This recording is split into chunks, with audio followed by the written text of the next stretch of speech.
Mu buzima ibitugirira akamaro kubyiga biratugora, ibyatugeza heza kubikurikiza biratuvuna, ibibi bidusubiza inyuma nibyo bitworohera, gusa uhatana agakurikiza ibyamugirira akamaro intsinzi arayibona.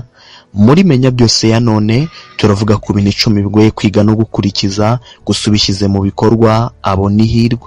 Ndi Berarime, mbahaye ikaze muri Menya Byose y'uyu munsi.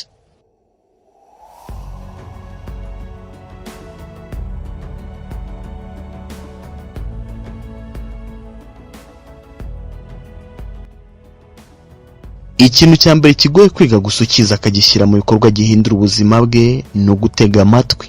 Nelson Mandela afatwa nk'umuyobozi wo kwigirwaho. Igihe yabazwaga icyatumye avamo umuyobozi mwiza, nk'umwana wahoze ari umushefu yaravuze ati nkiri umwana najyaga njyana na papa mu nama, niho nigiye kuba umuyobozi. Yavuze ko yibuka ibintu bibiri muri izo nama. Yavuze ko babaga bicaye ku ruziga, hanyuma Isi akaba ari we muntu wavugaga bwa nyuma muri izo nama. Ugomba kuba warabwiye ko ugomba gutega amatwi ukavuga make. Ikindi cyakongerwa kuri ibi ni ukuba uwa nyuma mu gutanga ibitekerezo. Simon Sinek avuga ko kuvuga ku mwanya wa nyuma biguha amahirwe yo kumva ibitekerezo bya buri umwe, ukumva impande abantu bari gutekerezamo, ukumva umurongo wa buri wese, hanyuma ukamenya ukananonosora ibyo uravuga. Ikintu cya kabiri ukwiye kwiga ni ugucunga igihe cyawe. Turi mu myaka yuzuyemo ibirangaza byinshi noneho byakorewe guhindura abantu imbata, nuko kubatwa bigatuma umwanya w'abantu wose ugendera mu byo bataremewe. Umuntu yaremwe n'umuremyi, amurema ngo nawe azatekereza ahanga areme, bikavuga ko buri wese aba afite ububasha bwo guhanga no kurema ibishya, gusa kuko igihe cyose abantu bisanga basa nk'abakigurishije, iryo hanga ntiribaho. Niba ushaka gukora ibyo waremewe, icara urebe ibintu ukeneye mu buzima bwawe, hanyuma ibyo ukora buri munsi bibe bihuriza kuri ibyo bintu ukeneye.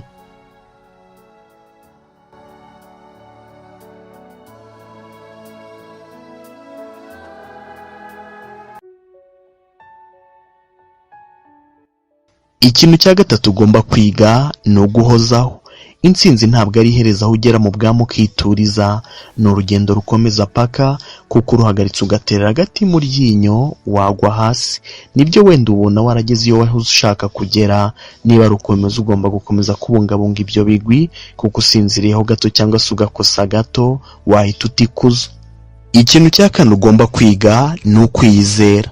Mu buzima kwigirira icyizere niyo ntwaro ya mbere yo gutsinda. Iyo wakitakarije biba byarangiye. Icyizere ni ingenzi kuko aba ari nk'umuriro ucanira muri wowe. Iyo ugitakaje uwo muriro urazima ugahita nawe uzima. Rero niba ushaka gutsinda, igirira icyizere.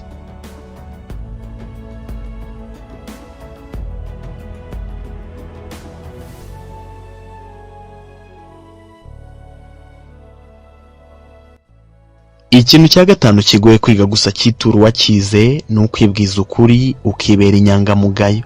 Abantu benshi baba bishushanya kugira ngo bigaragaze neza, bakaba bazi ibyo bafite bakarenzaho bakiyambika amasura mashya, bikazarangira guhuza ukuri kwabo n'ikinyoma cyabo bibabereye ihurizo. Kwigira neza muri rubanda ngo ukunde ugaragare neza ni ukwishuka.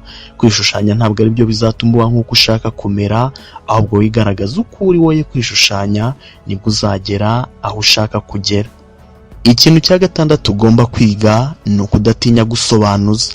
Wari wajya mu nama hagatanga umwanya wo kubaza ibibazo, nuko hakabura ababaza, hanyuma abantu basohoka bagatangira kubazanya ubwabo kandi banze kubaza abari babafitiye ibisubizo bihamye. Niba utarabibona, humura uzabibona. Abantu bajya batinya kubaza. Hari abaterwa ipfunwe no kubaza, bagatinya kubaza n'ibyo abantu bose batasobanukiwe. Rero niba uri muri aba, uyu muco ukwiye kuwurwanya. Kwanga kubaza ni ikimenyetso kigaragaza kwigaragaza nk'intyoza. Uyumva nk'intyoza ntakura, kandi iyo wikujije kandi uzi ibyo ufite, uba uri kurinda imuka.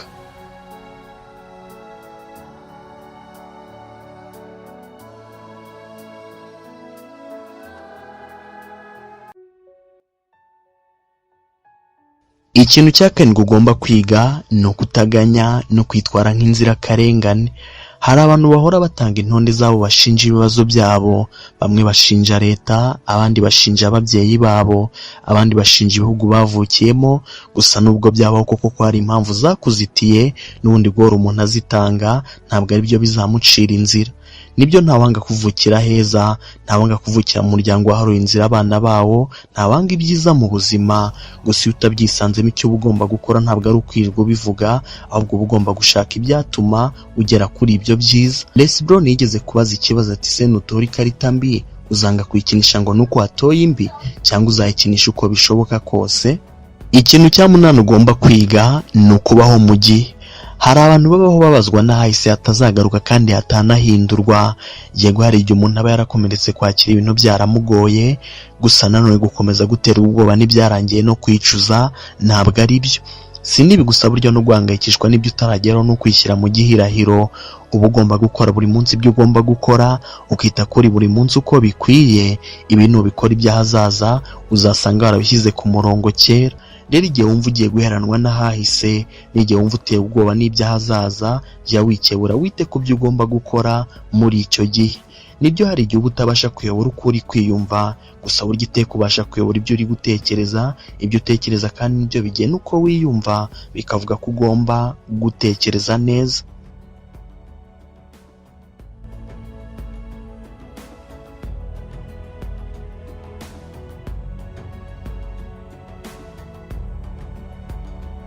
Ikintu cya cyenda ugomba kumenya ni ukwisanisha n'abandi. Mu buzima umuyobozi n'umenya ibyo abantu bakeneye, kubimenya binanyuramo kwisanisha nabo. Kwisanisha nabo kandi bituma ugirirwa icyizere. Rero kuko gutsinda ugomba kugira icyo ubamo umuyobozi, ugomba kujya wisanisha n'abantu. Ikintu cya cumi ugomba gukora ni ukuruhuka.